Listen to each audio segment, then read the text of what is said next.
Ever dream of turning like a small amount of money, like $1,000 into something huge, like life-changing kind of money? Yeah, like winning the lottery. Well, not exactly. Today we're diving into the story of Gary Bielfeldt, who did just that through trading. Not lottery tickets. Nope. This is about the markets, the real deal. We'll unpack how Bielfeldt went from a small-town operation to playing in the big leagues. From Peoria to Wall Street. Right, got it.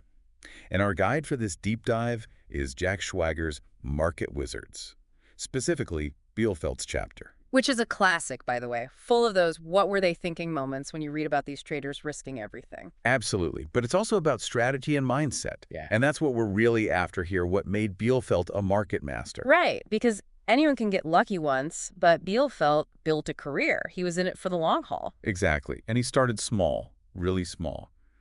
Picture this. Huh. A one-man brokerage office in Peoria. Talk about humble beginnings. No kidding. And we're talking trading a single corn contract with $1,000. That was Bielfeldt's starting point. Not exactly the high roller lifestyle, huh? Nope, more like a slow and steady approach. Which is interesting because we often hear these stories about traders going all in, risking everything on a hunch. Right, but Bielfeldt was different. He was focused, like laser focused. He picked soybeans and just dove deep, becoming an expert in that one market. Which, let's be honest, is not the most glamorous commodity out there. True, but it worked for him, and it really makes you think. In a world that's always preaching diversification, Bielfeldt went all in on mastering one thing. Specialization over diversification. It's a contrarian approach, but it clearly paid off for him. It did. So let's jump ahead to 1965. Bielfeldt's got $10,000 to his name.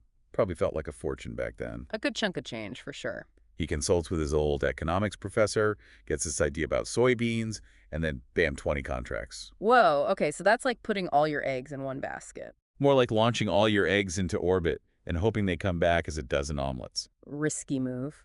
What was he thinking? Well, he believed in his analysis. But yeah, even Bielfeldt almost got wiped out on that one.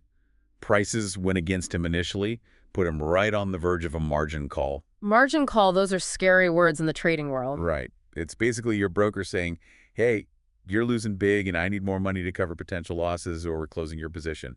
Intense pressure. Talk about a test of your nerves. Big time. But Bielfeldt held his ground. Prices reversed, just like he predicted, and he doubled his money on that single gutsy trade. Wow. From almost bust to doubling down. That's a roller coaster ride. That's trading for you. And that one trade, as crazy as it sounds, it kind of changed everything for Bielfeldt. How so? It proved to him that he could do this, that his approach worked. It fueled his ambition, gave him the confidence to aim even higher. From small-town soybeans to, well, what was next? That's the thing. Soybeans wouldn't be his claim to fame. By the early 1980s, government regulations were cramping his style, putting limits on how much he could trade. So he had a decision to make. What to do when the game changes. Exactly. And for Bielfeldt, it meant diving headfirst into a whole new world, the world of T-bond futures. Wow. From soybeans to T-bonds, that's a major leap. A huge leap. We're talking about going from agricultural commodities to the largest futures market in the world. And I bet that came with a whole new set of challenges and players. Absolutely. We're talking about going toe-to-toe with institutions, the Wall Street heavy hitters. But what's really interesting is that this move coincided with a pretty significant loss Bielfeldt experienced in soybeans. Oh, really? So not exactly coming in on a high note then. No. But here's the thing, and this is where timing is everything. That loss just happened to line up perfectly with a major dip in the T-bond market. It's like the market was sending him a signal, right? Almost like it was saying, hey, Bielfeldt, this is your moment. Time to make a move. So picture this. Bielfeldt, fresh off a soybean loss, decides to jump into T-bonds, the major leagues of trading. It's a bold move. You almost have to admire the guts it takes to switch gears like that, especially after a setback. Right. And it makes you wonder, did he just wing it? Or did he have some kind of master plan for tackling a whole new market? Bielfeldt was all about adapting. He didn't just abandon his analytical approach, he refined it. See, he was a fundamentals guy at heart, believed in understanding what drives prices, the underlying forces. So not just following the herd, chasing trends blindly. Not at all. He wanted to understand the why behind the numbers. But here's the thing. Bielfeldt also knew that even the best analysis can be wrong sometimes. Sure, markets can be unpredictable. Exactly. So he had this backup system, almost like a safety net, a trend-following method. If his primary analysis was off, this would help manage the risk. So it's like having a plan B. Even when you're confident in your main strategy, you've got to be prepared for things to go sideways. Precisely. And that's where his poker analogy comes in. He often talked about waiting for the percentage hand, a situation where the odds are significantly in your favor. Okay, so no jumping into every trade that looks tempting. It's about being patient, strategic, picking your battles. Exactly. Now put yourself in Bielfeldt's shoes in 1984. He's immersed in the world of T-bonds, looking for that percentage hand. Interest rates were high at the time. Most people expected them to stay that way. Makes sense. If everyone believes something, it's got to be true, right? Well, Bielfeldt saw things differently. He's carefully analyzing economic data, inflation, all those indicators, and he comes to believe that interest rates, contrary to popular opinion, had actually peaked. Wow, that's a bold call. Betting against the prevailing wisdom. What made him so sure? Bielfeldt had this deep understanding of how economic indicators interact. He wasn't just looking at numbers in isolation, he was connecting the dots. So more like reading a story than just crunching numbers. Exactly. And the story, according to his analysis, pointed towards lower interest rates down the line. So he's going against the grain, trusting his gut. That takes some serious conviction. It does, but remember, this wasn't just blind faith. He'd done his homework, weighed the risks, identified a high-probability trade in his mind. Right, not just throwing darts at a board. Not at all. This was calculated risk. He saw an opportunity, one that others either missed or were too afraid to take, and he didn't go small on it either. Bielfeldt took a significant long position in T-bonds. And this is the trade that became legendary, right? The one that cemented his place in trading history. It's the stuff of Wall Street lore. Identifying that turning point, having the guts to commit big, and then the discipline to ride out the ups and downs, that's what separates the pros from the amateurs. Sounds like it takes more than just being good with numbers. It's that mental game, the temperament. Absolutely. This trade, it catapulted Bielfeldt to a whole new level of success. But here's what really struck me about his story. It wasn't just about making money. There was something more to it. Right, so there's more to the story than just picking the right trades at the right time. You got to dig into this mindset thing. What was it about Bielfeldt's mental game that set him apart? Well, Schwager points out several key traits. Discipline, patience, courage, the usual suspects. But he really emphasizes one thing you don't always hear when talking about winning: a willingness to lose. Willingness to lose.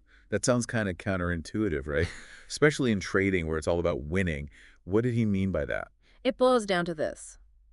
To really make it, you need to be okay with the possibility of failing. Think about it. Most traders, they're so fixated on not losing that they miss out on potential gains. Fear driving their decisions. Exactly. But Bielfeldt, he accepted that not every trade would be a winner. It's like that old saying, you got to risk it to get the biscuit. So it's more about managing your emotions, not letting them control you. Right. It's not about being reckless, but about having the emotional discipline to make rational decisions, even when you're looking at potential losses. So easier said than done, I imagine. You bet. But Bielfeldt, he could compartmentalize, separate his trading decisions from his self-worth. A losing trade didn't mean he was a failure. Now, that's a powerful concept. Yeah. And it applies to way more than just trading. Any field where there's risk, decision-making, being able to detach from the outcome, not take every setback personally, that's huge for long-term success. Couldn't agree more. And it allowed Bielfeldt to learn from his mistakes, tweak his strategies, and come back stronger. So it's almost like embracing those losses, in a way, is what helped him become a winner. In a sense, yeah. But there's one more piece of Bielfeldt's mindset that I found really interesting, how he defines success. Okay, so we've talked strategies, mindset. How do you measure success? Yeah. Just by the numbers. Here's the thing. Bielfeldt, he always stayed grounded. This is a guy who started small, never forgot his roots in Peoria, didn't fit that mold of a ruthless Wall Street hotshot. You're right. He always remembered where he came from. And he didn't just chase profits for the sake of it. Bielfeldt wanted to make a difference. He set up a foundation to give back to his community, right there in Peoria. For him, real success wasn't just about personal wealth. It was about using that wealth to do good. That's pretty inspiring. Shows a real sense of purpose. Absolutely. And it's a good reminder that success, whatever that means to you, shouldn't just be about the bottom line. It's about aligning your actions with your values, taking calculated risks, and if you're fortunate enough to achieve success, using it to make a positive impact. Love that. So as we wrap up this deep dive into Gary Bielfeld's incredible journey, let's recap. Find your niche, become an expert, don't be afraid to challenge the status quo, and maybe most importantly, define what success really means to you and let that guide your choices. Well said. And as you go about your day, think about this. What would it take for you to feel confident taking a calculated risk? To bet on yourself like Bielfeldt did? What can we learn from his story, from his journey, his mindset? That's something to think about.